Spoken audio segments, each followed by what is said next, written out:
Alright guys, I think I'm going to squeeze in one more, and this one should be fairly quick, I think, hopefully. I keep saying that and then they end up being 50 minutes long, but 50 minutes isn't that bad for a whole lesson, I think. Okay, so what we're on now is solving two-step equations.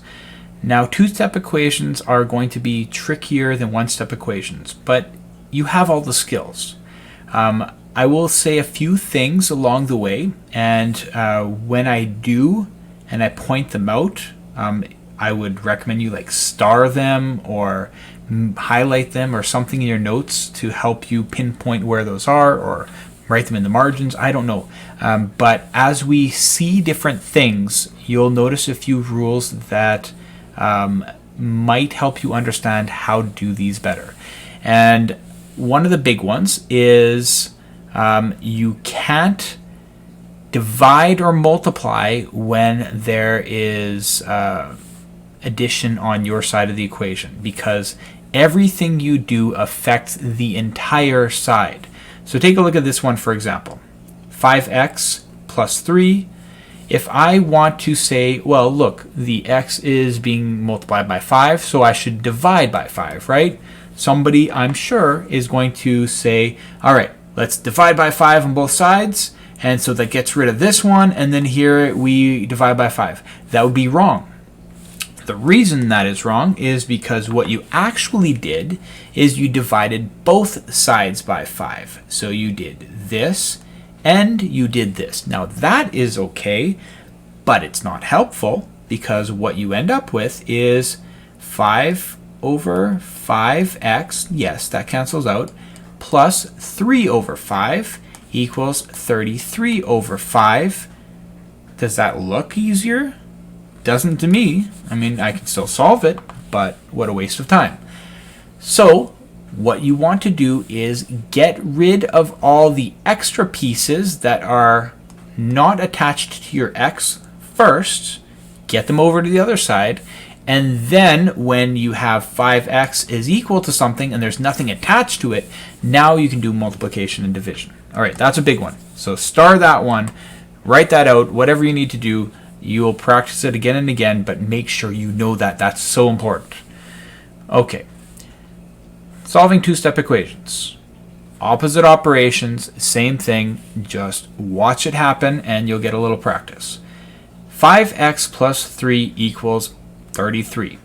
First thing I'm going to do here is I'm going to get rid of this little bit, the plus 3. I want my x to be alone, so the first thing I'm going to do is minus 3 on both sides.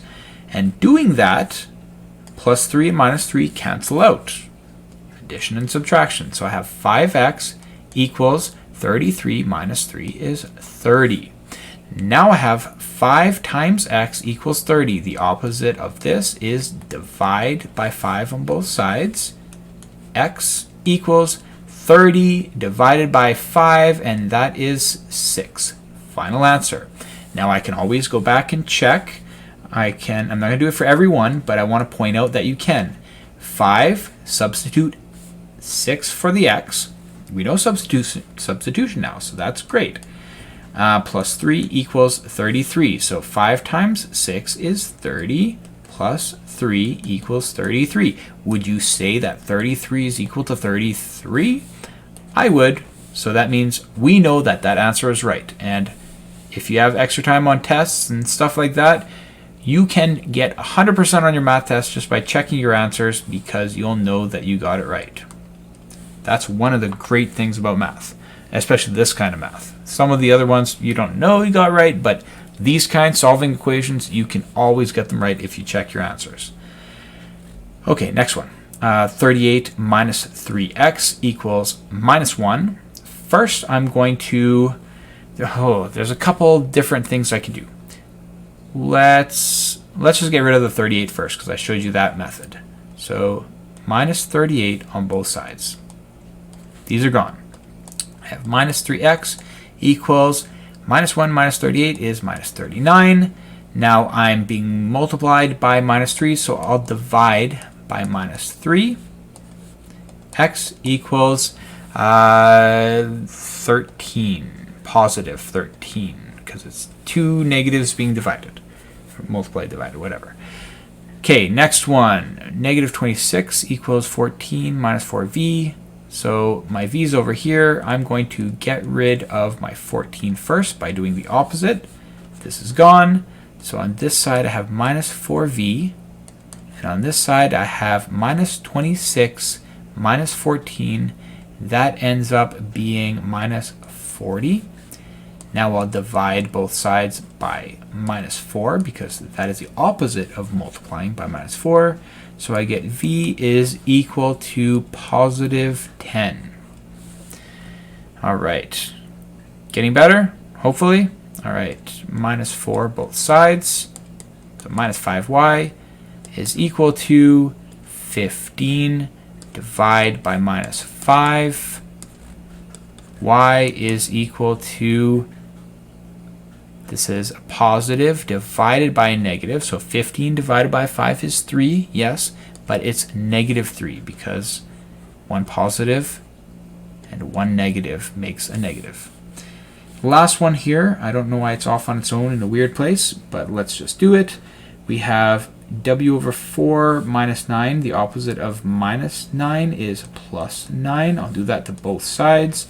So I get w over 4 is equal to 26.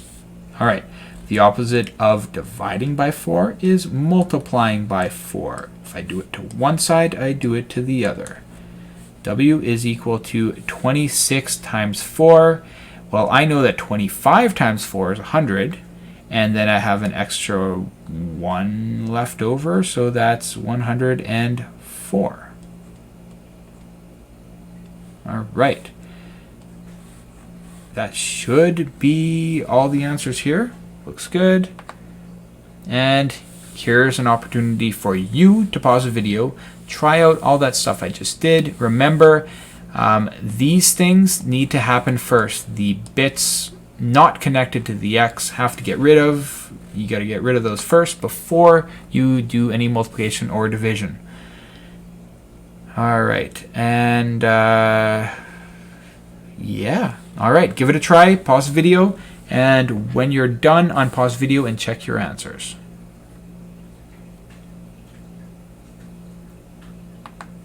Here we go.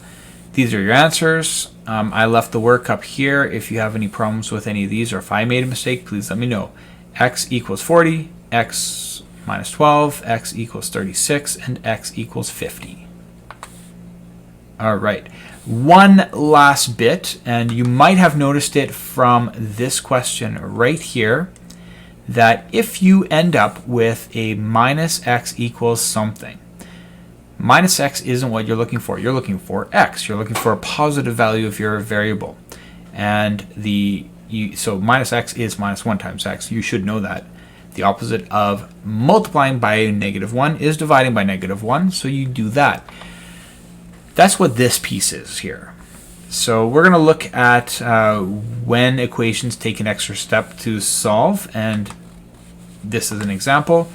But yeah, I mean, it's pretty straightforward, and then you have 2 more for practice, and then we are done here.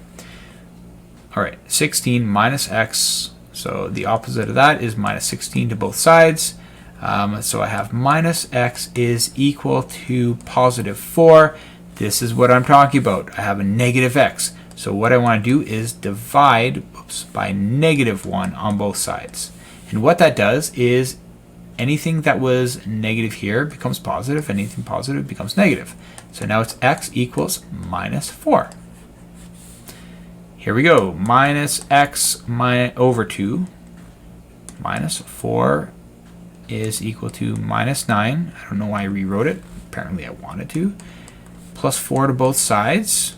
That gets rid of that. Minus x over 2 equals minus 5. All right, and here I have x being divided by 2. So the opposite of that is multiply by 2. Okay.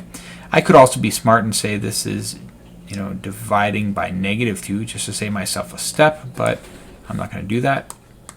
So I have minus x equals minus 10, which requires me to divide by -1 on both sides to get rid of my negative here. So that's now positive x equals positive 10. Okay, last bit. Show you have 2 more, and it's going to give you a negative variable, and you have to deal with that at the end. Pause the video, work those out right now.